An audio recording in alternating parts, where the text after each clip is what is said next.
Les damos la bienvenida a su tiempo devocional Palabra y Café, el aroma de la palabra del Señor en nuestros corazones, fortaleciendo nuestra fe. Con el pastor Richard Rodríguez. Por R12 Radio, más que radio, una voz que edifica tu vida. Bienvenidos. Para hoy, mis amados, para hoy en Palabra y Café dice de la siguiente manera: Señor, en ti estoy completo. ¿Sí? Estamos avanzando en la temporada Palabra desde la prisión, en las cartas que el apóstol Pablo escribiera estando preso, según el consenso de la mayoría de los eruditos bíblicos y del Nuevo Testamento, preso en Roma, preso en Roma. Y digo en el consenso porque pues, hay discusión al respecto. Pero bueno, aquí vamos.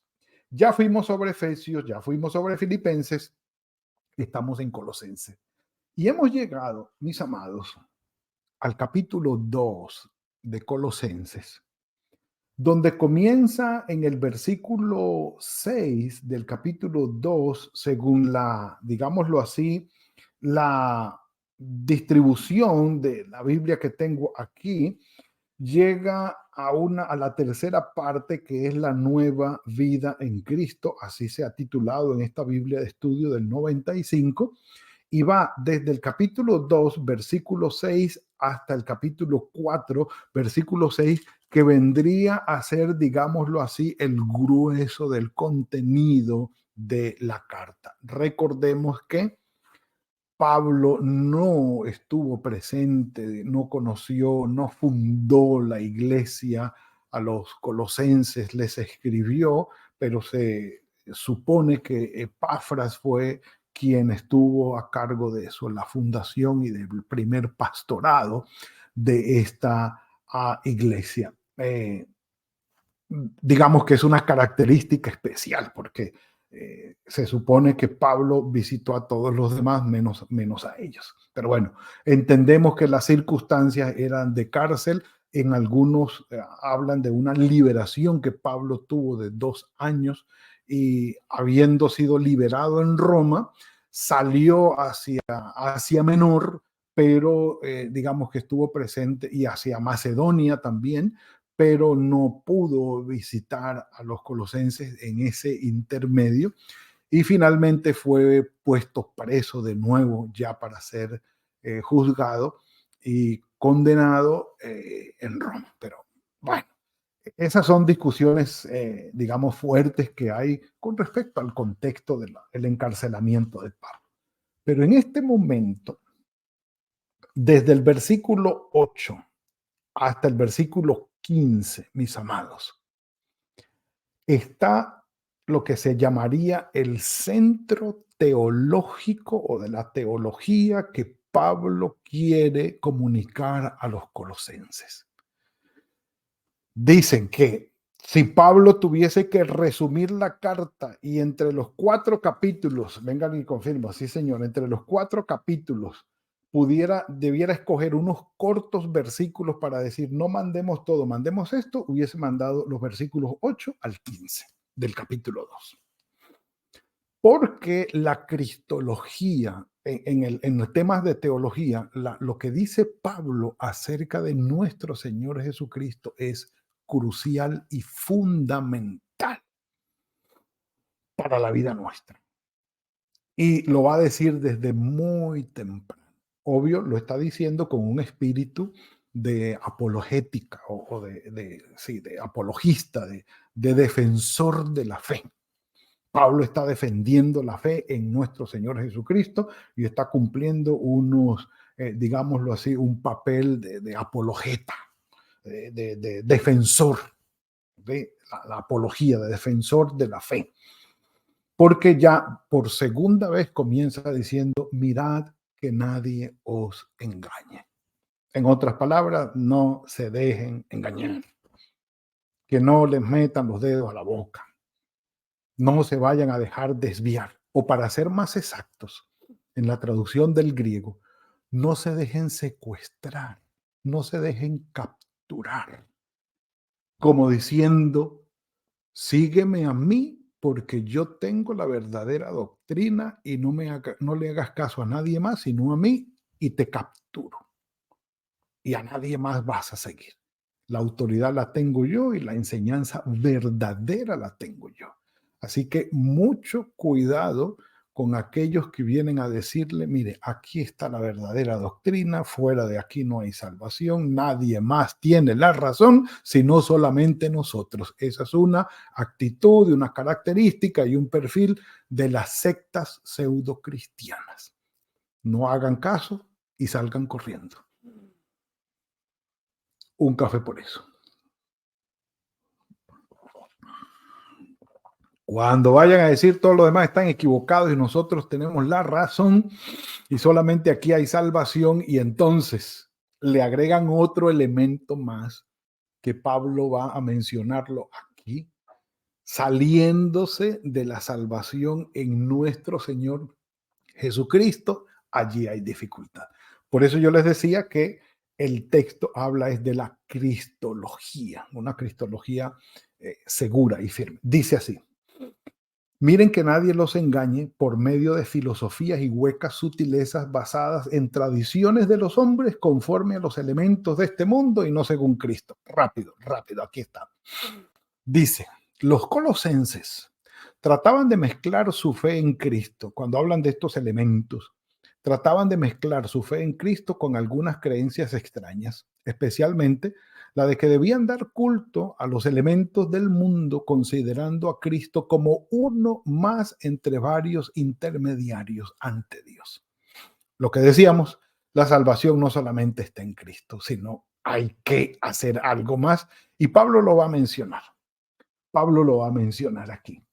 Y no según Cristo. Entonces, ya cuando te van a decir, bueno, Jesucristo, sí, sí, Él es la salvación, pero cuando le agregan ese pero es que también tienes que, no, un momentico.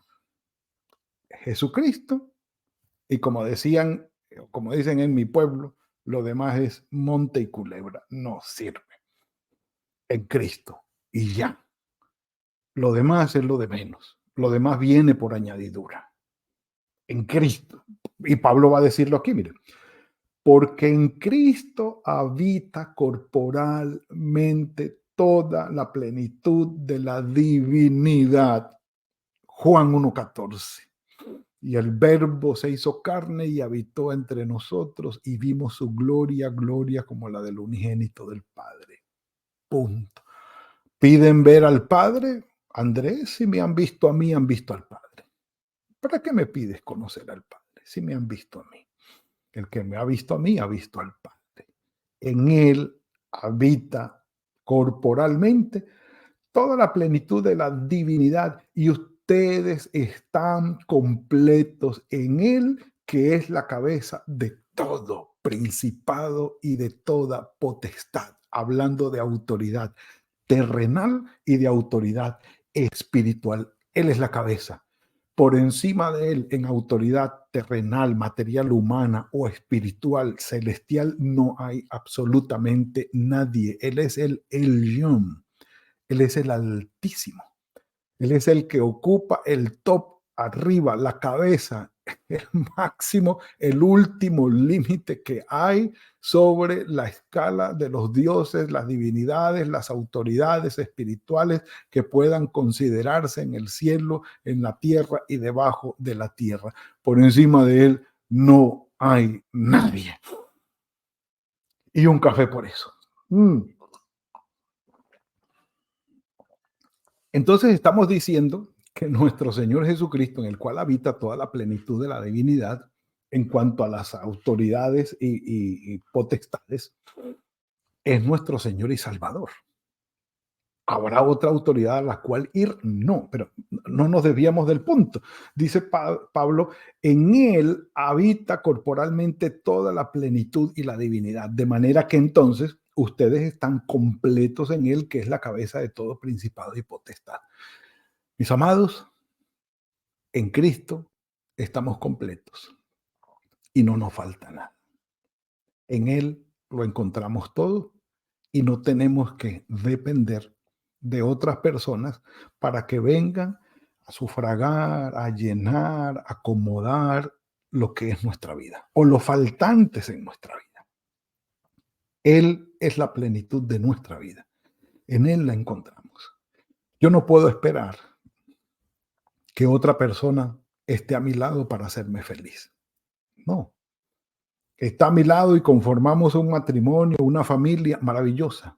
Pero ellos, esas personas, no tienen sobre sus hombros la responsabilidad de hacerme feliz a mí.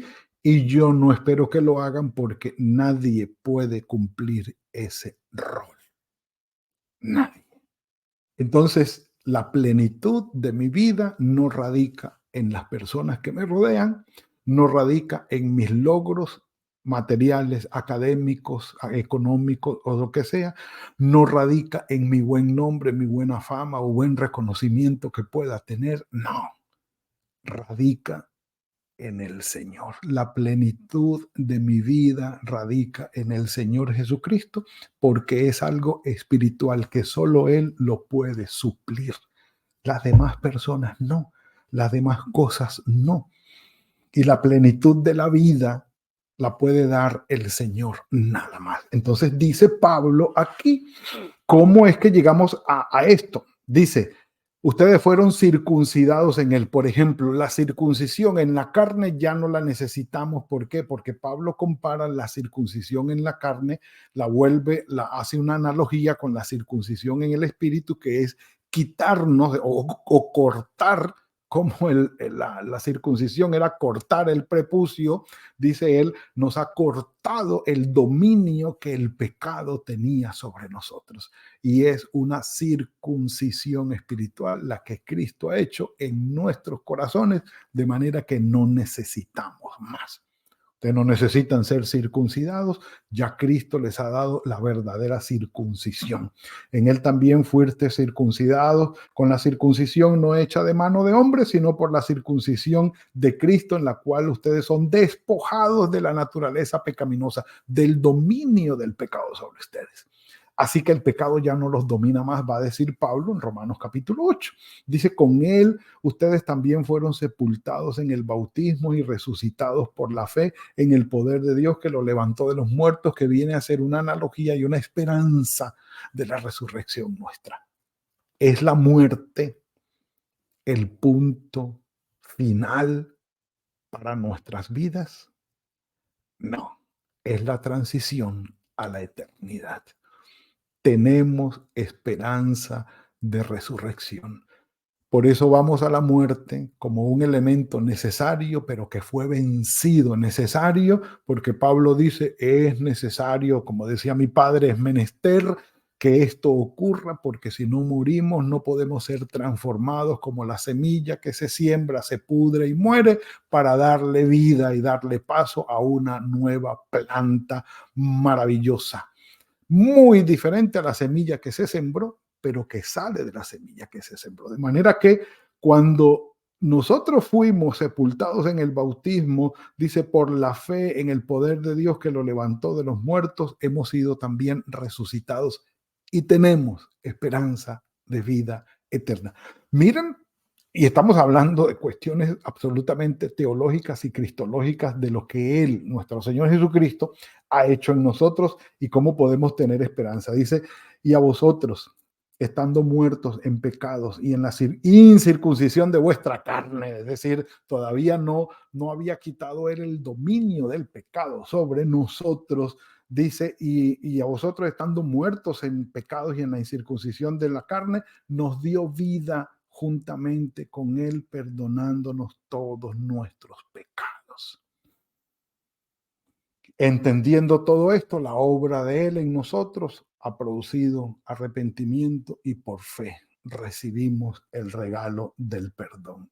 Y viene una figura ahora, una figura comercial o legal, por así decirlo. Dice, el Señor anuló el acta, algunos dicen la factura, el bill que había, ¿sí? El invoice que había, ¿sí? Él anuló el acta de los decretos que había contra nosotros, que era contraria, pero más que comercial tiene una figura legal porque era la lista de cargos que había contra nosotros que nos hacía culpables. ¿De qué cargos se nos acusan?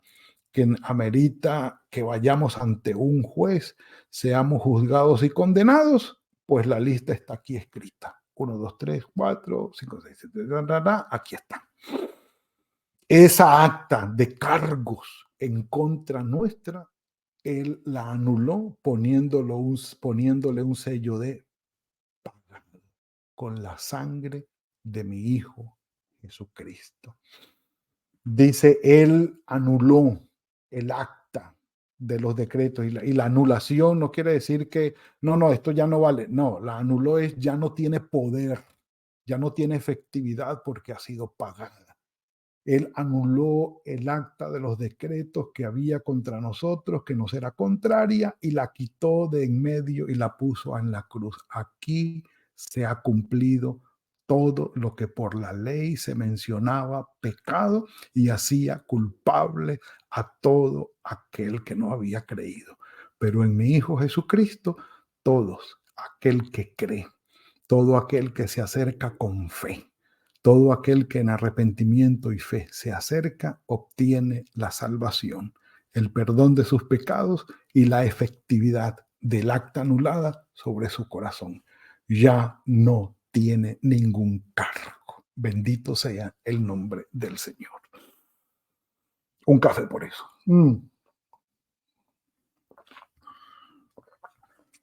Y dice finalmente, y despojó a todos aquellos seres demoníacos, espirituales, diabólicos de maldad, los despojó y los exhibió públicamente, triunfando sobre ellos en la cruz. El Señor Jesucristo tomó la cruz por amor a nosotros, se sostuvo en ella porque Él podía bajarse y tenía que quedarse porque tenía que pagar por nosotros, por el amor que nos tiene. Y allí murió en la cruz, despojó a los principados y a las potestades que tenían en su mano el dominio de la muerte como la principal arma sobre nosotros, y le quitó el poder a la muerte por medio de la resurrección. Fue a la muerte, resucitó, salió de ella, venciéndola y dándonos a nosotros la esperanza de resurrección. Profundidades teológicas, sí. ¿El Señor Jesucristo ha hecho de esto en nosotros? Sí. ¿El Padre nos lo ha otorgado? Sí. ¿Por la fe lo hemos recibido? Sí. Pero mis amados, entendamos esto. En Cristo estamos completos. Podemos ir a Él en medio de la aflicción, en medio de la frustración, en medio de la desesperanza. Podemos ir a Él. Él nos da sentido de vida, propósito de vida. Las personas no lo van a hacer, las cosas materiales no nos van a dar plenitud de vida. Sí, los empleos que tengamos, los logros que tengamos, la carrera, las cuestiones académicas, el buen nombre o el reconocimiento, nadie, ni alguien que nos diga te amo con todo mi corazón, eres mi vida y tal, qué bueno, entonces tú eres mi felicidad, ni el perro, ni ternurita, no. Nadie en esta vida nos puede dar la plenitud que solamente nos da nuestro Señor Jesucristo.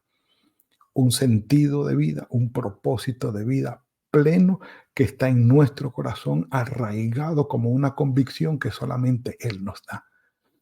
El resto, bendito sea el Señor. Amamos a nuestro prójimo, entendemos sus falencias, los demás entienden las nuestras debilidades, las entienden, sí, las aceptan, sí, nos perdonan, también perdonamos y seguimos adelante. ¿Por qué? Porque nuestra plenitud de vida no está en si los demás nos ofenden o no. No está en si tenemos las cosas o no, sino en nuestro Señor Jesucristo y su obra espiritual de plenitud sobre nosotros.